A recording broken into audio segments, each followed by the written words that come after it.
scrolled through his public Facebook page and found an album titled Summer Conference. It was just photos of him at a restaurant. But then I noticed something weird. In the window reflection behind him, I could see his open laptop screen.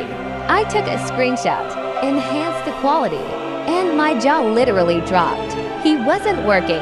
He was logged into a dating app, messaging another woman. The timestamp matched the exact night he claimed he was at a school board meeting.